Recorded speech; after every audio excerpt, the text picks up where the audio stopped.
Women are in pain. And men are confused. Men are just completely confused. They don't know what they're supposed to do or say, and how they're supposed to step up. They're not supposed to be aggressive. So then they go passive. Nobody cares. Nothing gets done. Right? Like the men are like don't know what to do. Right? So what do? They step back and do nothing. They retreat. Yeah. Right? And women go, men aren't stepping up. Well, thank you, society. You know what I mean? Like this is what's happened.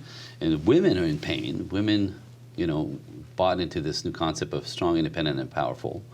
First, be all that and be a career woman, do marriage later, and for most of them that doesn't happen. Again, over-calibrated masculine men don't want masculine women.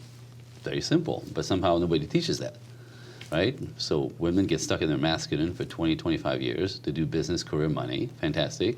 Then they think they're gonna find a husband and have babies. It doesn't work. They've been out. In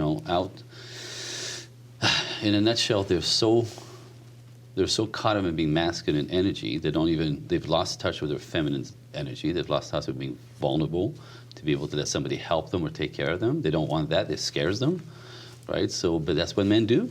Men step up to vulnerability. Men step up to femininity. Men love that light that a feminine woman brings. But when women are stuck in a masculine, they don't even know.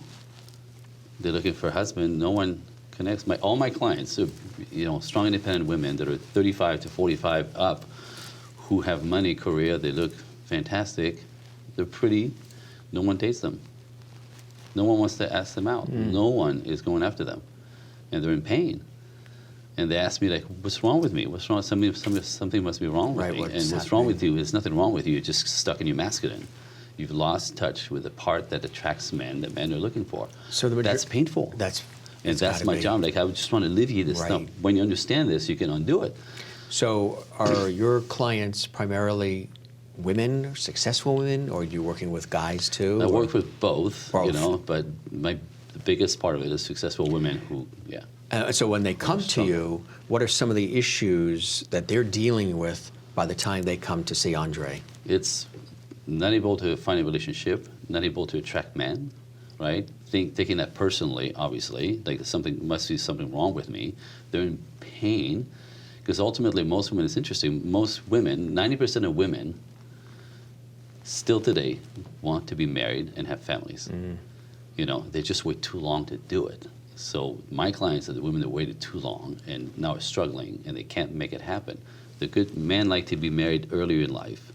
By the time you get to be 45 years old, men have been married once already. If they're divorced, you have a different guy to deal with, a different type man. He doesn't want to step up necessarily so much. But he doesn't want to step up. He's done that already. Yeah, he's been burned. He's got the kids already. Like, they don't want to do it again at 45. But you're just ready to go now.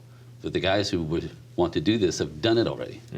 You see, so the pool is shrinking. So women are like in this place where they want something that should happen really ultimately easier 15 years prior. So strong, independent, and powerful is fine, but not 100 miles an hour first. These are my clients. So obviously, some of what we're touching upon is the societal and cultural changes that are happening. Absolutely.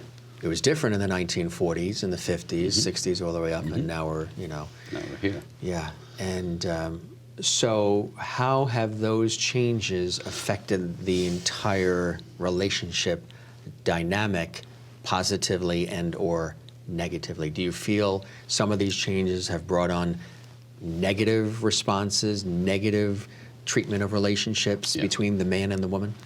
I could absolutely say things are worse than they've ever been. Worse.